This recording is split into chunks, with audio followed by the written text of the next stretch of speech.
Hello and welcome. We're so excited to have you all here today to talk about creating workspaces that accommodate hybrid collaboration.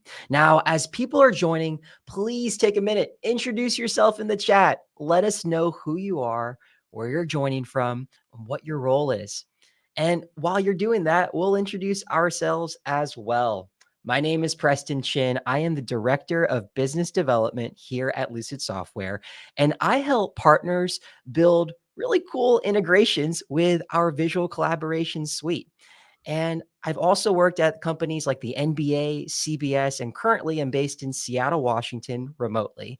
I've had a mix of both in-person and remote work environments, and I'm super excited to chat with my colleague here, Ellen Thompson. And Ellen, please introduce yourself to the group. Awesome. Preston, I just think you're so incredible at this and everyone who's joining. Preston used to be an official professional broadcaster, so I'm not going to be as good as Preston, but it's so incredible seeing this side of Preston on this webinar. So, hey everyone, my name is Ellen Thompson. My pronouns are she, her, and I'm the Director of Learning, Development, and Inclusion at Lucid. I'm currently based in Salt Lake City, Utah. I've been at Lucid for just about 5 years and have had the pleasure of working in tech for a little over a decade. I've experienced work as a fully remote employee, an employee in a satellite office, an employee in person, full-time at headquarters, and like many of you, an employee through the pandemic, however we want to classify that. I think maybe we'll call it optional hybrid.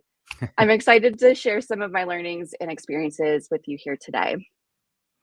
Awesome. And Jeff from Avocor, please introduce yourself. Yeah, hey everyone, how's it going? So excited to be here today. It's really great to be having this conversation with Ellen and Preston.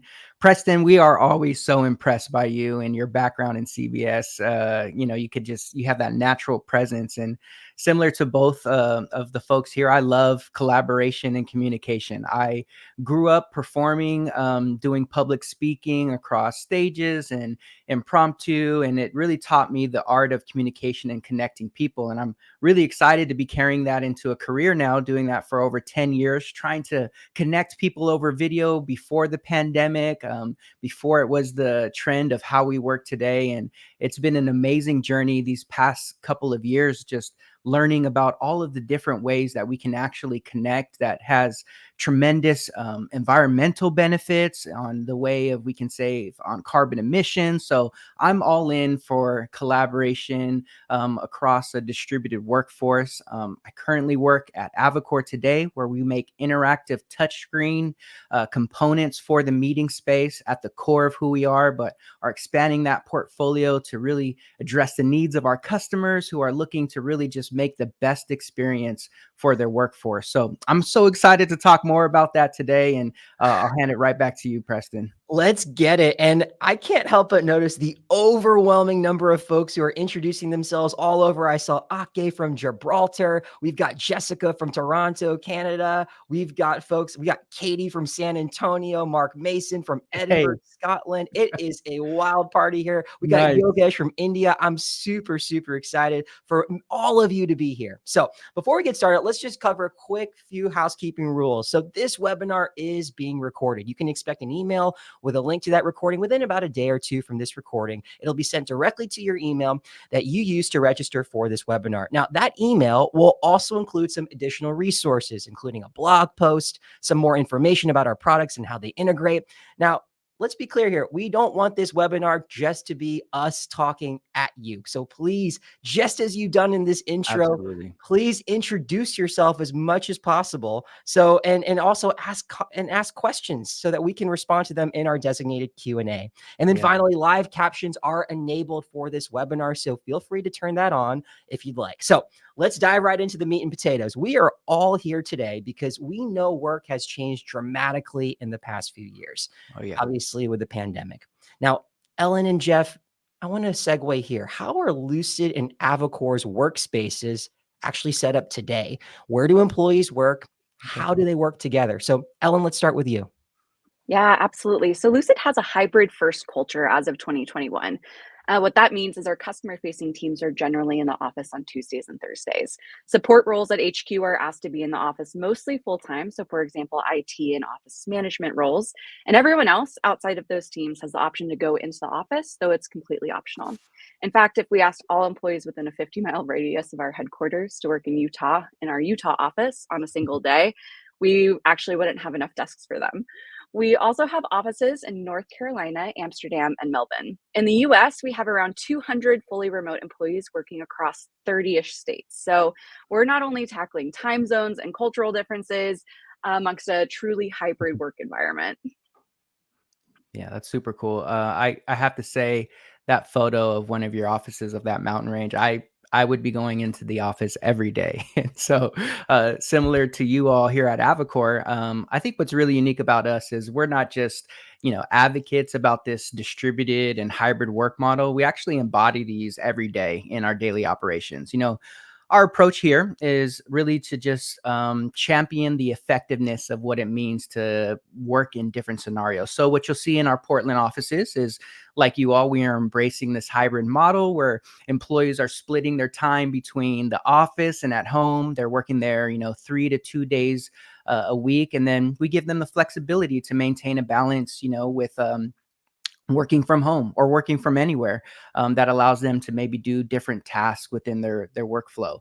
But I think what sets us apart even further is that our sales organization is completely remote. I mean, this allows them to be plugged into the regions that they serve, staying connected with their customers and the market, which really demonstrates the power of our products in these real world work scenarios.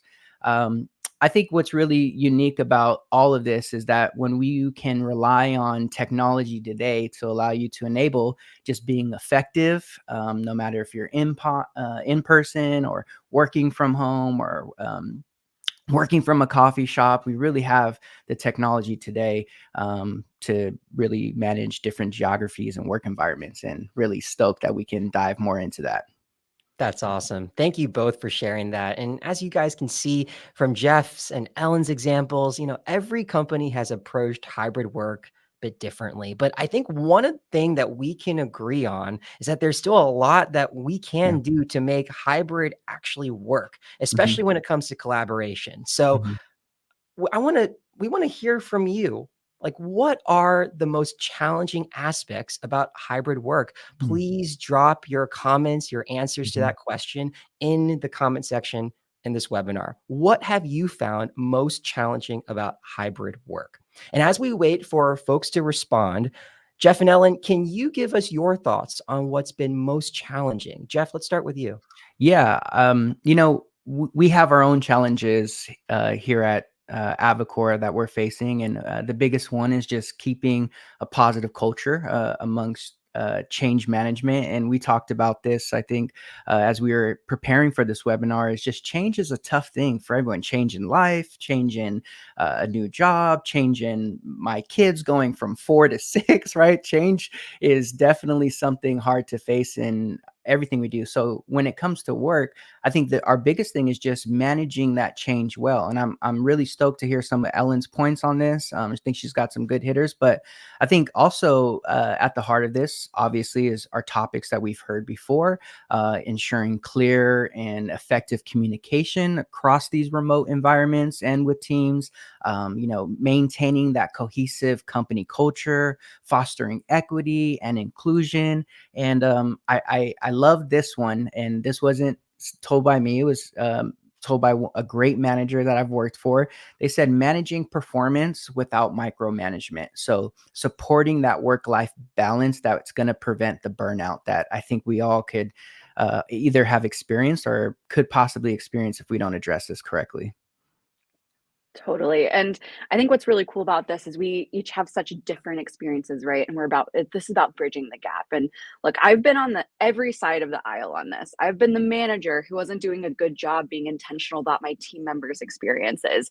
I've been the team member whose manager wasn't Mhm. keeping me in the loop. I've been Mhm. a meeting facilitator that over prioritizes the voices of people in the room Yeah. and not those on the screen. And I've also been a virtual facilitator with no one on the ground with the skills to help run AV issues for conference tech. Some of the core challenges for me have centered around a skills gap with AV and conferencing tools, like I mentioned, not Mm-hmm. having the right configuration set up for a stellar and repeatable hybrid workspace. And honestly, accommodating time zones is so hard. Mm. Absolutely. And as you guys are talking, I can't help but notice so Yeah. many of you have brought up similar Yeah. challenges. I'm seeing relationship building is really Yeah. hard from Kristen, from Melody, too many meetings with no solutions. We are Yeah. hearing from cross department communication and task tracking. And one Mm. that stood out to me from Dominique is creating culture. That's Mm. all really hard. Now, of course, these are major challenges we've all seen, but what happens if we don't address those challenges? What Mm. ramifications would result as if we were not to address that? So, Ellen, let's start with you on that one. Absolutely. Sorry, good at finding my mute button. Another challenge for me sometimes. I mean, my short answer here is a team or company that can't figure out how to hum in whatever type of work environment they're in will see low performance, high conflict, lack of decision making, Yeah. quiet quitting, lack of driver Mm. ownership, and ultimately high attrition rates. And Mm. companies that can't figure this out will be left in the dust along with the outdated and potentially siloed products that can't keep up in today's fast-paced environment. Yeah, I couldn't agree more with that, Ellen. For me, the big one that you mentioned was the high attrition rate. Poor experiences bleed into just unfortunately a poor culture, which leads to someone desiring to work at a better place. And I think you hit the nail on the head there that if we don't address these challenges for creating better experiences for hybrid work, I mean, the consequences are significant, that are going to impact your organization's ability to innovate, compete, and retain that talent. So those poor experiences lead to team members struggling with technology, which I'm seeing in the comments is a big challenge for folks. They don't feel like they're on par with how to use what's being introduced into these meeting rooms. They feel disconnected due to poor designed collaborative spaces. And, that day-to-day work just becomes really frustrating. And for an organization, people become less efficient. So I think, the next thing, Preston, that I want to bring up about this is just culture and success. The culture of an organization is at stake. And for me, I'm a big culture guy. I'm about coming to work and working well and being in a great environment. So if we don't address these problems, it's ultimately going to affect your day-to-day operations. And so a culture that fails just to adapt to this new way of working, that doesn't support flexibility, collaboration, and inclusion, they're going to have struggles succeeding in this modern business world that we're living in today. I just think as leaders, we just have a real responsibility to create environments that not only meet the needs of today's workforce, but are adaptable for the future. I mean, this just means investing in the right technology, designing spaces that foster this flexibility that we're talking about, and really nurture that culture and values to support hybrid work 100%. Yeah, absolutely. I love that, Jeff. And at the start of the pandemic, a lot of companies quickly adopted those Mhm. tools and technologies that you're alluding to, Jeff, to make hybrid work happen. But it sounds like you're saying that hybrid work done well isn't just about the right tools and configurations. It's also about blending in the right culture to complement that. So I want to dig into both the configuration of technology as well Okay. as the culture setting that's Yeah, needed. Let's start with technology, Jeff. let's do it. So since this is really where Avocor shines, we want to know, teams just can't buy technology and call it a day. They Yeah. really need to configure it and be intentional with where they place it. Mhm. So what would you recommend companies do when it comes to that configuration? Yeah, this is going to be a fun part. And I think in order to really just lay our framework here, let's really start from a high level, because we've got a lot of different people joining us, some who are really familiar with technology and how to set up hybrid work, some who are just phasing into this new distributed. So I like to really just start with this. My main point is when integration of hardware and software come together, the best of both hardware and software, that is where you want to start. You want to work with companies who have a great partnership, who are building software for the hardware, and they're working well together. I think this integration is not just about having the right tools, but it's about how the tools work together within the space, which is going to ultimately enhance productivity. I've been in a lot of scenarios where people have a software stack and they have a hardware stack, but they don't necessarily work together. So, employees are walking into a room and really having a difficult time of getting a meeting started right away. And I think that's really at the core of what we're going to get into later in the webinar, shifting into the technical things. But I think the next part about is really making your office. I can't coin this phrase, but I love it. I've saw it across LinkedIn. It's about making that office a magnet and not a mandate. And it's the second part when we think about here on our product team about designing spaces. It's really designing spaces that feel like neighborhoods. A lot of folks who are joining the workforce, and these are our Gen Zers out there, there's a stat where they actually care about how they work and the types of environments they work in. So we're thinking actually about different types of spaces. And Ellen, you showed some amazing pictures of your offices, and I almost feel like I want to toss it to you for a moment to talk about, are those offices where you work, can you share some examples of maybe what that looks like at your place? Because I think the designers and how Lucid has embraced hybrid can really articulate this point that I'm making here. Yeah, totally. So I actually nerded out with our facilities and real estate manager before Awesome. prepping for this webinar. Yeah. So shout out Ian if you're on. Thank you so much. And he shares some really cool stuff with me. So as I mentioned before, Lucid has an office in Amsterdam, and we were able to procure and open a completely reimagined office space for our Dutch employees in 2022, which provided a rare opportunity for us to make intentional workspace design choices from literally the studs up. Historically, many of us in this space have had to make workspace ratio decisions based on headcount alone. So things like how many desks should we have? How Yeah. many conference rooms do we need? And with what tech? We're all centered around how many people can we count on working from this office, which is completely upended with hybrid policies.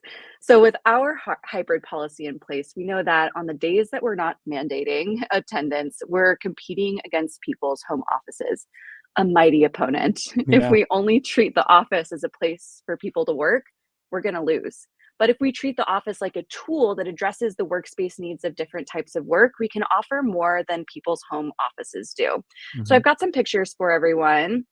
A few fun things about our Amsterdam office. It was designed to keep employees sharp throughout the day. There's never a single path to any part of the office, so they're constantly making decisions and hopefully engaging their creative thinking as a result. There are no assigned desks. We have open desks available for anyone to use in any area of the office. And we have a great ratio of workspaces that can accommodate different types of work, from collaboration and brainstorming to presenting and decision making, from quiet and heads down work to community and connection. We're also finding spots where we can apply this in our Utah office today, though it's tricky to set this up for an office that already exists. So, for example, we have call rooms that were built out for people on calls who needed more quiet areas and lounging spaces for teams to come together organically. I think on our second floor in our headquarters, for any Lucid engineers joining, we've got all of these big beanbag chairs, centered around a big screen, which is pretty fun. So a place for people to connect and brainstorm. So we also have hot desks, so project teams can be near each other, and training spaces for more formal experiences too. Awesome. Sweet. Yeah, that's awesome. Sorry, I was reading the comments there. You guys are dropping in some good points. I think what Ellen points out there is that there are a bunch of different spaces that you can design your new way of work for in-office participation.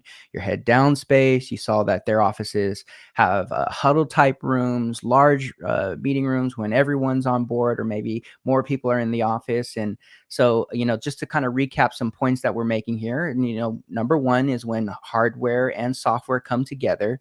Number two is just effectively thinking about spaces and how you're designing, not all your conference rooms need to look the same. Your floor layout might change now to facilitate collaboration. And I think once you have those two things, you then need to think about the interactive technology. And this is Avocor's bread and butter here.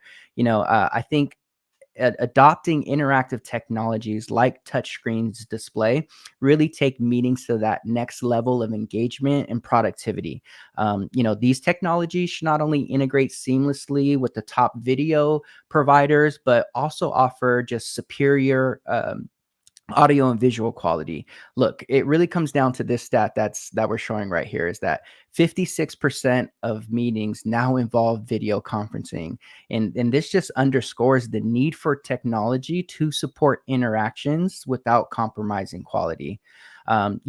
Interactive displays, when paired with the hardware of video and software, can really enhance those meetings. And on this next slide, you're seeing how our board 65 is used in large spaces. It's used in open office environments, maybe in that executive room when the executive needs to be more hands-on with his iterations or presentations. I just think that when we put all these three things together at the core, remember, a foundation of change management into this new way of work, you have what you need to now begin to think about more technical aspects. And ultimately, which I'm really excited about to hear next, is how this is going to affect culture within your organization. Yeah, you really segue beautifully into that, because like we talked about, technology without culture isn't going to work by itself. So let's talk about that. Ellen, let's stick with you for one more minute. So how do you think Lucid sets a culture of hybrid work, both for its in-person and remote employees? Yeah, totally. So you can have all the fancy bells and whistles, but if no one knows how to or invest the time into using them, it's going to be a total waste. So here are 5 things I've learned in my decade in the frontier of hybrid and virtual work. So, first, so hybrid, in my opinion, is one of the hardest culture, meeting type, and work style to pull off well, because it's kind of new. Like, we're on the frontier, and it takes intentionality and innovation, practice, advocacy, openness to feedback, and good tools and systems, like we've already talked about. So, my advice for you is to look at each cultural touch point, whether it's a program, a meeting, or event, and assess the goals, staffing resources, time available, team context, and budget, and then make an intentional decision if it should be fully in person, fully virtual, or hybrid. Just the act of thinking through this on the onset will pay off and will help you make future decisions around that event. For us, even when we have people joining from a co-located place, like in an office, we still use our products, lucidspark and lucidchart, to build a hybrid environment to bridge the gap between all of our experiences. My second point for you is I've personally found that in order to execute a stellar hybrid experience, you typically need at least one person responsible for each audience's experience. One team member focused on the virtual participants, the other on the people in person, plus a potential facilitator or presenter. And make sure that everyone knows who they can reach out to if they have questions or need help live. Another thing I'll call out here is how incredible LucidSpark is for facilitators of hybrid experiences. Everyone might be joining from different workspaces, time zones, departments, frames of mind. But if we get everyone into a LucidSpark visual activity or brainstorm session, every idea can be brought forward and valued. All right, my third point for you is to set up cultural norms to increase connection. We have a norm that if a meeting is not a webinar, everyone should have their cameras on. Cameras off for us indicates that we are not available to answer a question or participate because my cat just knocked over a plant or someone's knocking on the front door. So we also frequently use LucidSpark breakout boards to break up large groups of participants into smaller groups to complete activities or discussion questions and try to foster more of those connections. Another pro tip here is we also intentionally create interaction between employees by having like a dedicated Slack channel as a companion experience to meetings. So in other words, we have like a company update Slack channel that goes along with the video conference webinar. So all of our employees chat live during company update meetings, and it's kind of like a Twitch stream. So we use it to share resources from presenters, post polls, share funny memes and GIFs, and create a lot of inside jokes. If you are wondering if it gets spicy, yes, it can get spicy, but the benefit of that connection really outweighs the price for us in this case. I've got two I more love tips that. for you here. Number 4 is cultivating skill sets for hybrid work. Mm, So, help people develop hybrid work skill sets like training on your conferencing software, general AV knowledge, and mhm, collaboration tools. This is very near and dear to my heart because my main bread and butter is learning and development. And if we're not investing the time to help people learn how to use these things, they're not going to mhm, be used. So, in tandem with this is curating a try it out mentality. So, if mm, there's a new feature or functionality in a tool that we use, a lot of people who I work with will see me say, "Oh, let's try this out and see how it goes." yeah. And most importantly, I follow up and ask for feedback afterwards because it's important to get that feedback touch point from multiple participants to see how it went. Mm, So, for people, and well, that was a really cool experience for me virtually. But if I was, and then reaching out to someone in person, they could have a totally different experience because the mm. screen didn't show the right thing the whole time. Yeah. So an example of this, and I've got a picture here. This is an immersive view feature on our video conferencing platform that we use at Lucid, and we use it regularly now because it helps to create a really cool virtual experience, like you're on a panel with this like big Lucid Spark board behind you. All right, last one for y'all, and is kind of like the bow is reframing meetings as experiences. I don't want any of you to walk away from this webinar thinking that the only message was meetings are important, because it's bigger than that. For Absolutely. remote employees, those meetings might be their only time for them to experience any type of macro culture that your team, department, or company is trying to create. So it's not just a meeting, it's an experience. And in order to build a good experience, we need to be thoughtful, inclusive, intentional, and open to feedback.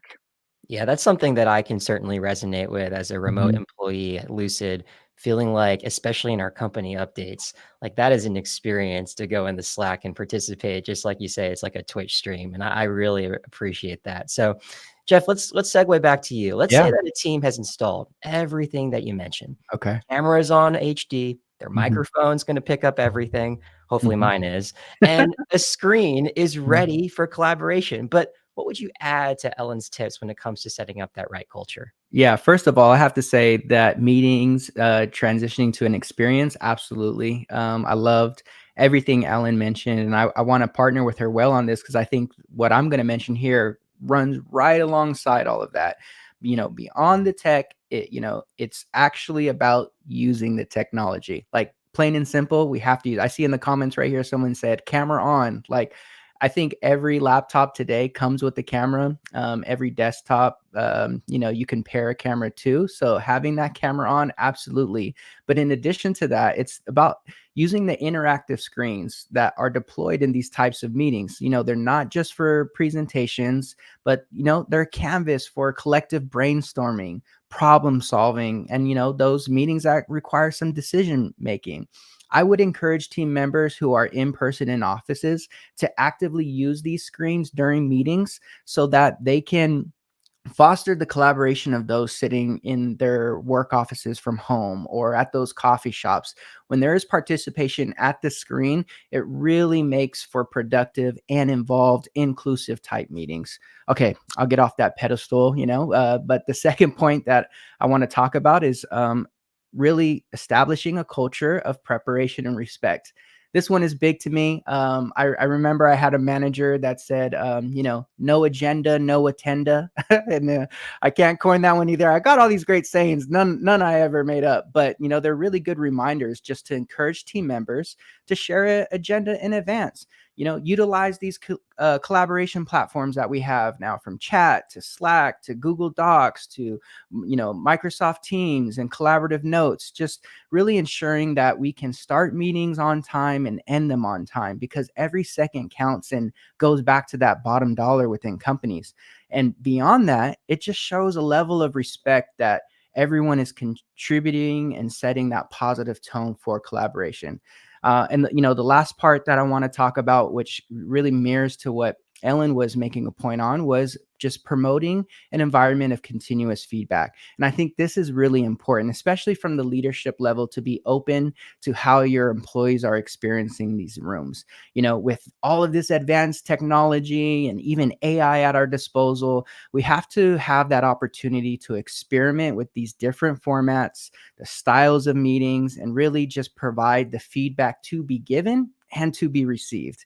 And I think this just is not only going to adjust to better improve our inclusivity, but it's just about experiencing with different types of flows within your organization, because every org is different. And it's just going to promote just that continuous culture of improvement. And that's what it's all about. It's how do we get better each day in our tech stack, in our experiences, to create the best way to run these hybrid meetings and the new way of work. I appreciate that, Jeff and Ellen. I think what I'm hearing from both of you is that the key to hybrid work is a combination of the configuration with your technology and the culture that prioritizes equity, that prioritizes inclusion. Yeah.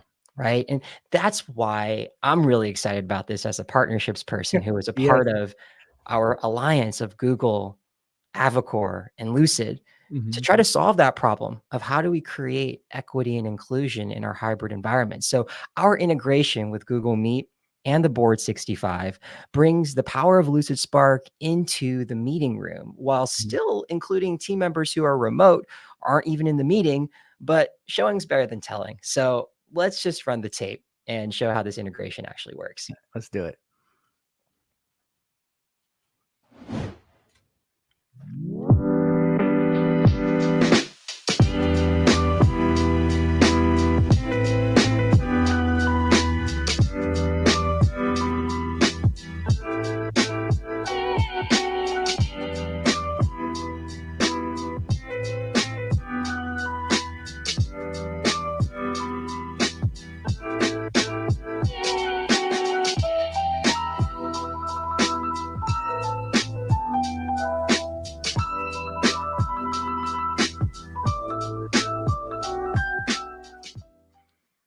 I'm not gonna lie, I was vibing to that music. I could vibe for a bit longer. But anyways, right back to the show. So, as teams are coming back to the office, they're gonna need that technology that includes remote attendees while still fostering that in-person energy. So here's how I personally see that working. Like we start with Avocor, who provides that technology, keeping people engaged in person, right? While still providing that meeting equity we talked about for remote attendees. And then there's Google Meet, that meeting layer that helps allow those in-person teams to see and hear remote attendees, potentially like myself, and then vice versa.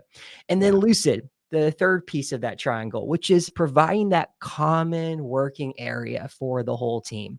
In-person teams gathering to collaborate on that Board 65, while remote teams are adding their thoughts and ideas on their laptops. And even better, folks that missed the meeting can get right up to speed by looking at the Lucid Spark board later. So I just love that. So that's how Google, Avocor, and Lucid will work together on this. But let's do a rapid fire pitch on the features that'll supercharge hybrid work. So Jeff, you're the guest of honor. We'll start with you. Why don't you take it away? Yeah, let's do it. Let's jump into this first slide here. And here's where we're going to get technical. Now, for all those joining who are unfamiliar with our Board 65 and Desk 27, we're going to start at it is a touchscreen. So you can touch it. You can use a stylus pin. We call them passive stylus. That allows for just some really unique features with the integrations of software. There's AI in here like, hey, Google, start my meeting when walking into a room. Let's go to the next slide here where we're going to jump into a feature talking about being seen and heard. We talked about the importance of inclusion here. So on our Board 65, you have a all-in-one solution that offers advanced audio features in its 12 mic array that captures your voice and obviously shares the voice of those joining remotely. Now, the really cool part about this is through the AI functionality, you put this in an open office environment, and there is a radius where it only captures the noise coming in from those who are involved in the meeting. Let's jump to the next slide here. I like to talk about camera. We saw a lot of comments on how camera was important with our board 65, you're getting a 12 megapixel camera at 4K. What's really unique about this is it uses digital zoom at 4.3. So there isn't just a quality lost in how far you are away from that camera.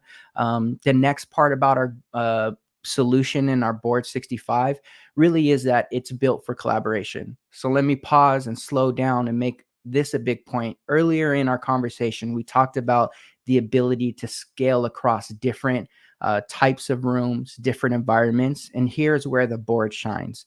You can see here that we have our board 65 mounted on a cart, but we also include a wall mount for our board 65, really allowing you to take this into small meeting rooms, large meeting rooms, your huddle rooms, your open office environment. Heck, throw this in your cafeteria so that when you're having conversations over lunch and that great idea comes in, you can hop right up to the board and write something on there. So really what's awesome about our solution in the board 65 and the desk 27 is that flexibility, being able to scale across all of these different environments. Did I miss one? I might have, because really putting that emphasis on that first point made earlier, software and hardware coming together. Now on our board 65 and desk 27, we have the ability to work with lucidspark, which we're super excited about. They hit on some great points on that collaboration, and where we're really seeing our users take advantage of this is all of the extra things that Lucid is capable of with the AI integration. I was using that the other day to generate ideas based off of initial idea that I had. And so now with that embedded into our boards, it really makes for a great experience. And what else do we have left here? I think there might be one or two more, but I'll hand it back to you, Preston, Awesome. to kind of jump further into that.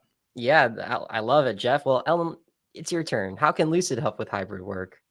Yeah, totally. So for me, let me go to this next one.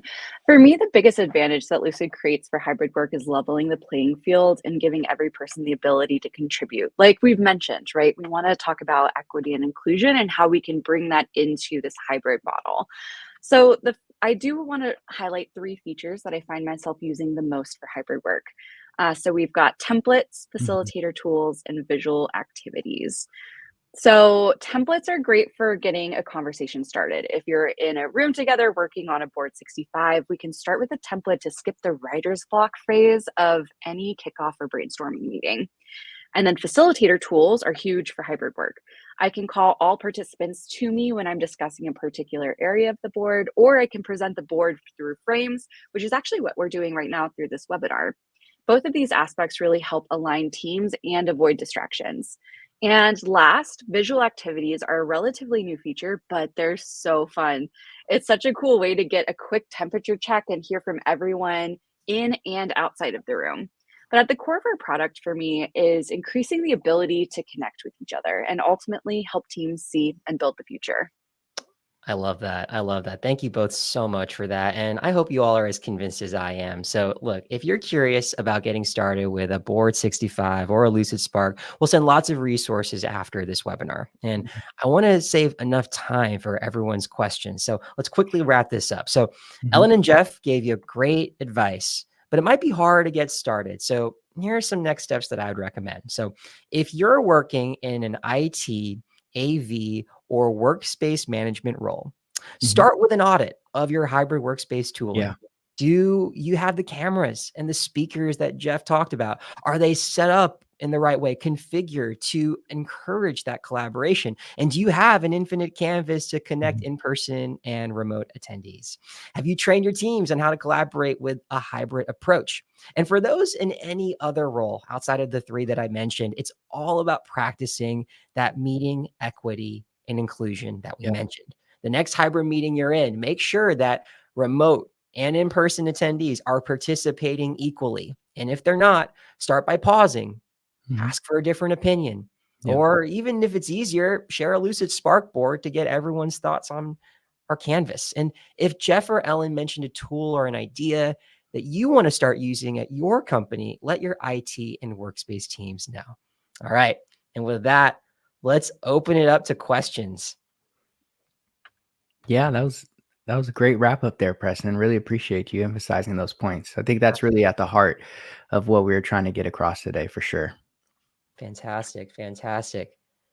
Well, let's let the questions trickle in, and I'm seeing one pop up right here. So, can you talk about other cultural norms or expectations that you have set for meeting participants? Ellen, maybe I'll push it over to you first.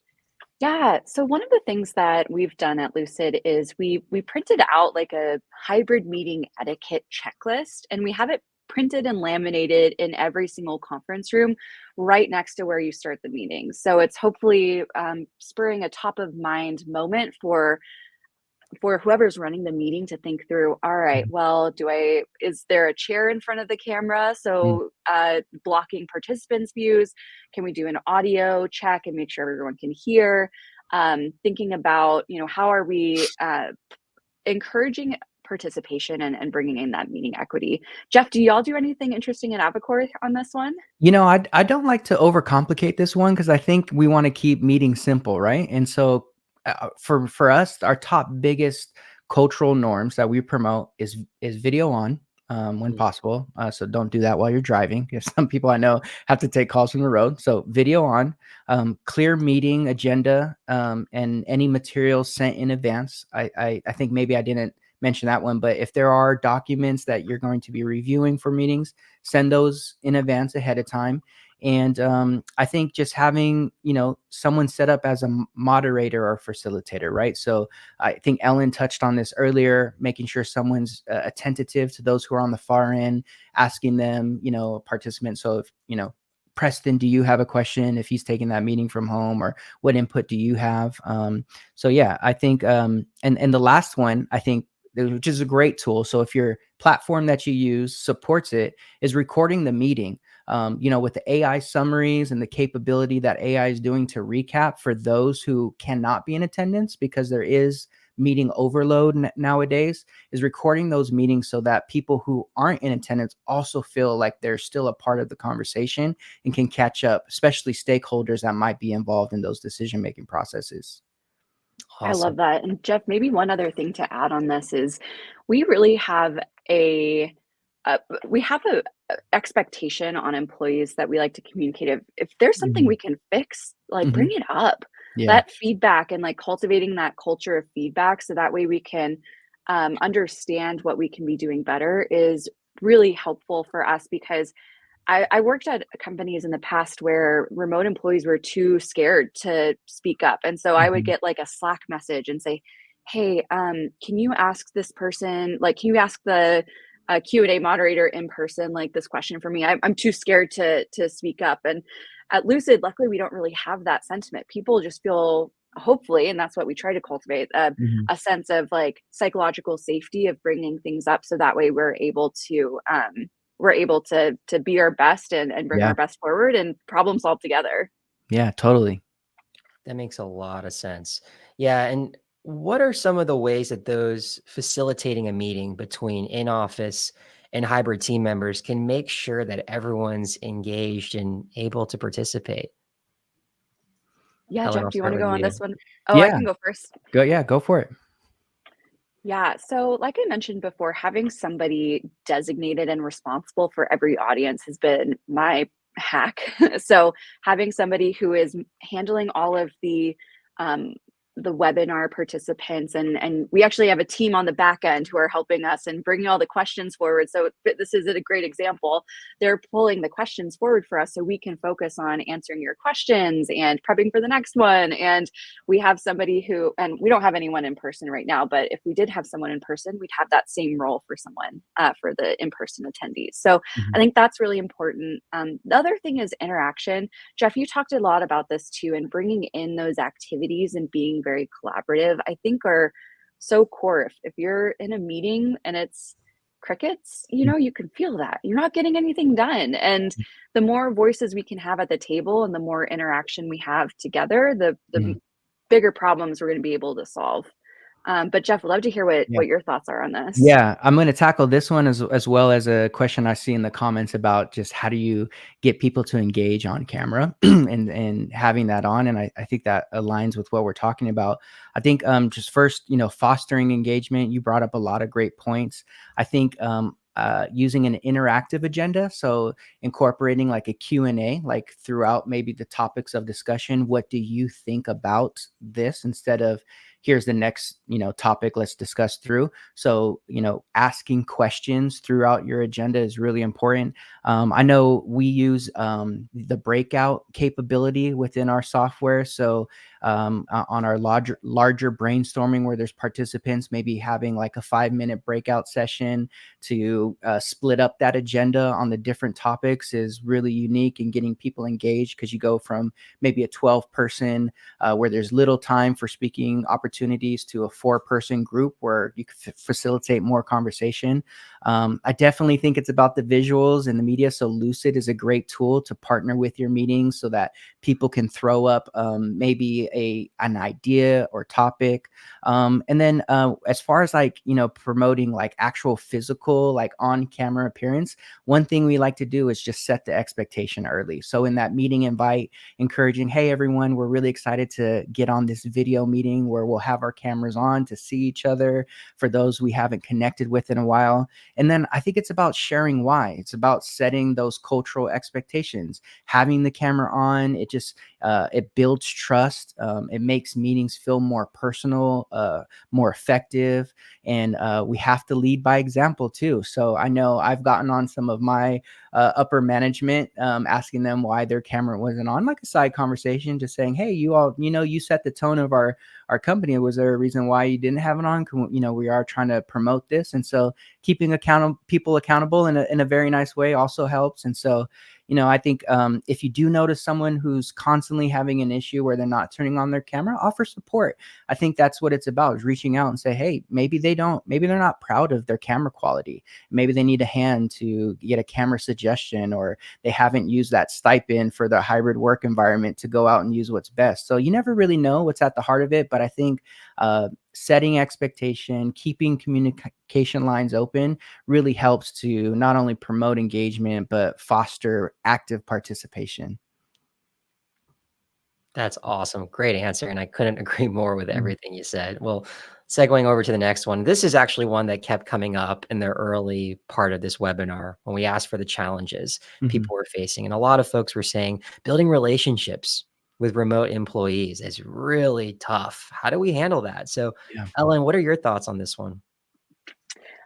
In the height of Zoom, or in the height of COVID, you could not pay me to go to another Zoom happy hour. I was so fatigued on Zoom. And I think that there's a lot of people who are remote employees who are experiencing this too. Like it's hard to feel, how do you spark that connection with somebody over Zoom? And, I wish there was a silver bullet for this, because I think everyone's still figuring it out. But I find that if I have good remote, like good relationships with my remote friends, like I'm meeting with them one-on-one and hearing how they are doing, and like what's going on in your life, like what's stressing you out right now outside of work, like who are you outside of work, is really helpful for me personally. And it helps make it easier to work with someone, because intentionality, I think, is the core here.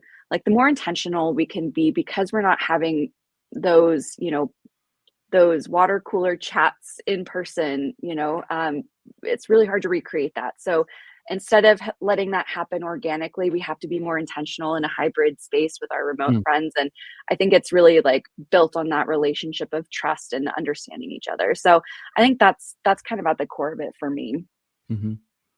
Makes a ton of sense. I love that. Cool. Well, how can we bake more authenticity, logic, and empathy into the meetings powered by Lucid? Uh, Ellen, maybe we start with you.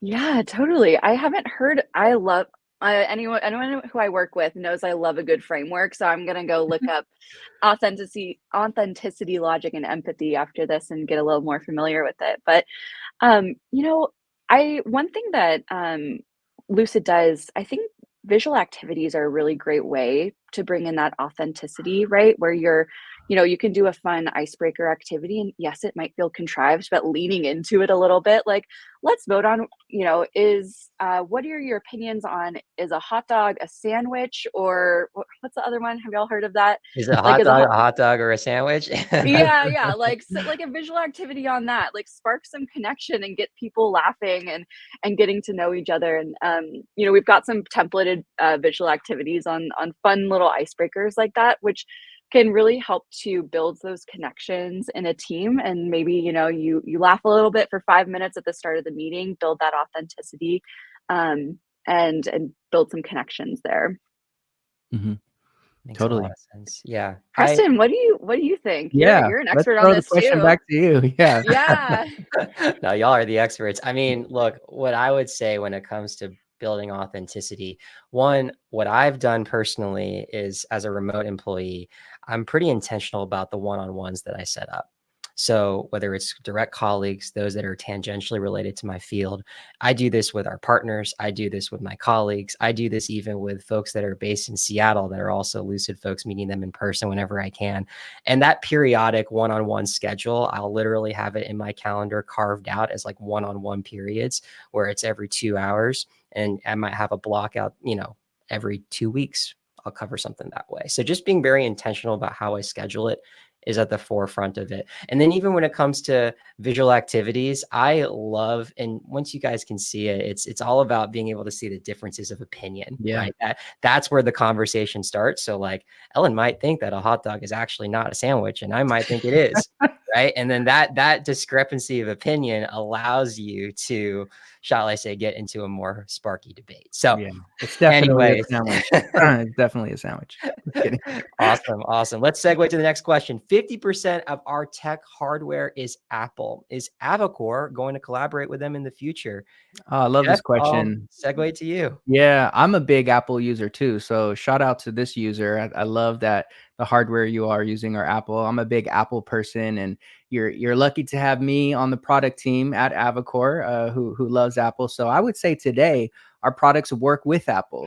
When you think about wireless content sharing, we have something called Montage, where you can Apple AirPlay into your meeting. You can connect your Apple compute directly into any of our displays across our product portfolio through USB-C, one of Apple's kind of big revelations in bringing that USB-C connectivity to their phones now in the 15 and to their their laptops as well. And so I definitely think we work with Apple.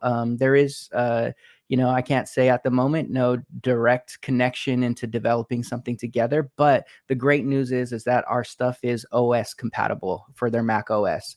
And so I love that question just because I'm a user. But for all of my PC folks out there and Android users, we also have, Android connection into our screens as well through our wireless sharing. And we're really trying to think about that customer experience when walking into a meeting and making it as easy as possible. So when you open that laptop, no additional cords or software is needed to connect your laptops wirelessly into the meetings. And that goes for your customers as well. Sometimes they come in and you might be a Google House, but their meeting is Zoom, etc. At Avocor, at the heart of who we are is connection and collaboration. And we know when connection comes, you can't be tied down to a singular mode of how you do that. So we definitely all are all about flexibility. Love that. Makes a ton of sense. Okay, I Awesome. found the visual activity about the sandwiches or the hot dogs. Uh-oh, here we go. We gotta do it. We gotta show it. Here's what it'll look. So in real life, what we would do is I would share this link out, and Preston, Jeff, and I would all go in and we would drag, all right, do we think a hot dog is a sandwich or not? And so you'd go in, and toast for me is not, pizza is not. So we'd all have our different responses, and then you'd submit at the end of it, and we can see where we disagreed and where we agreed. And it is so fun and just a quick way to have that little touch point. Yeah. What do y'all think about pie? I don't know about pie. Ooh. Not a sandwich. We might need a whole other webinar just to tackle that one. Yeah. I love it. Awesome. Well, this is our last question of the day in this webinar. Any tips for working together across large time differences? This is a good one.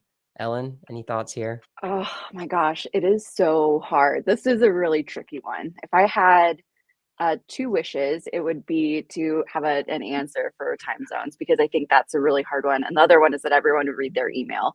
But for time zones, what we often do is we have two options.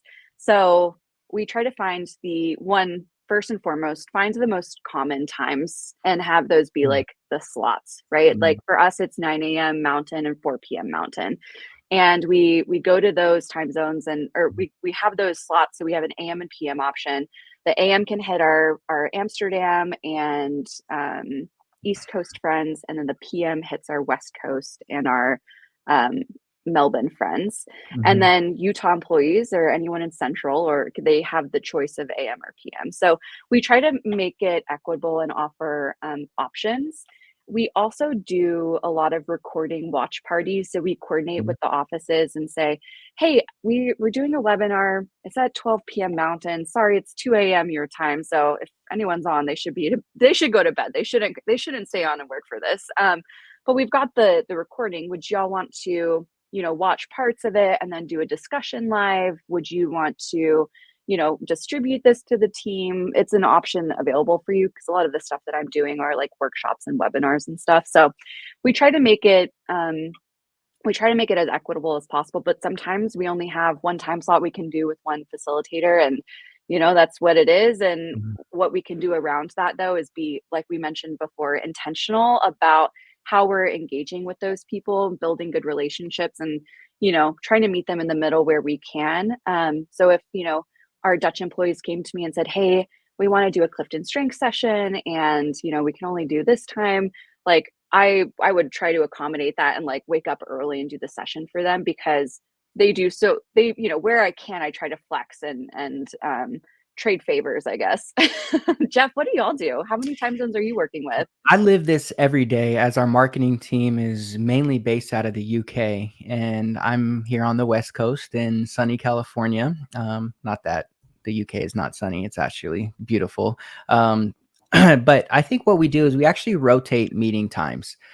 So there are times where I'll be up really early in the morning to accommodate, a favorable time for those on the other side of the pond, and they do that vice versa. And I think that really just establishes some respect and trust amongst the team, that I'm willing to, inconvenience maybe some morning sleep to be able to meet your time, and they're able to do that on the same for maybe some of their evening time with their families. So that's really a really great way to exercise that. I think the next one that can't always be done. So I talked earlier about recording meetings. I think it's really important that should they host a meeting where I'm not available, that they're recording it and sending it to me, so I feel like I'm still involved. I can catch up on that. And then vice versa, I'm doing the same as a courteous. We have a running folder where we're dropping in those recordings, and maybe even sending out a note, hey, we had a quick chat. Even for the quick chats, like let me highlight that. Like I care about the little things and the little details. And so, if you have a 15-minute conversation and there's actually some action items out of there, how can you keep me in the loop of what's going on? Which brings me to another point. I think having a like project management tool, we use Monday here at Avocor, and we stay organized by not only keeping chat within our meeting application, but also within project and deliverables and timelines. If there was an update out of a meeting, taking those action items and recording them well. The short of it, when you're working across large time zones, is actually being very organized and being respectful to be organized, to keep team members in the loop, so that everybody has whatever your team establishes as a central location of truth, the ability to go there and check out what's going on because of those time zones. Wow, beautifully said. I love that. Ellen, were you going to say something? Yeah, I think, the other thing that's bringing to mind is when we were prepping for this webinar, we were talking about equity in terms of three different things. And one was information equity. And that really rang true for me, Jeff. And, making sure that everyone has the right information and the single source of truth is so helpful. So you're all kind of working on the same page. And I think that's a really great call out when we're trying to work through this hybrid model and people all over the world. And I think one last thought on this is, you know, the standards that you set, like as a company, right? If you're making a decision to have a company-wide event at a time that doesn't work for, you know, 20% of employees, like that's a decision, right? And that's setting the cultural tone of how you're prioritizing people's time. And if, you know, you're not offering something nice of like, hey, you know, you might not be watching it live, but we've got an executive who's going to be watching this webinar for you in your time zone, right? Like there's small things that we can do that's just intentional, and it's just like intentionality and spending the time. So yeah, I think what our actions set the culture and our actions set the norm. Lovely, lovely. Well, everyone, thank you so much for attending this webinar. From the bottom of my heart, I'm super grateful to have gotten a chance to work with Ellen, Jeff, the whole team preparing for this amazing experience, this conversation. And for all of you that have attended from all over the world, big, big, big thank you. So let's call this one. I appreciate it. We appreciate it. And if you have any questions, yeah, don't hesitate to reach out. All right. Thanks so much. Thank you.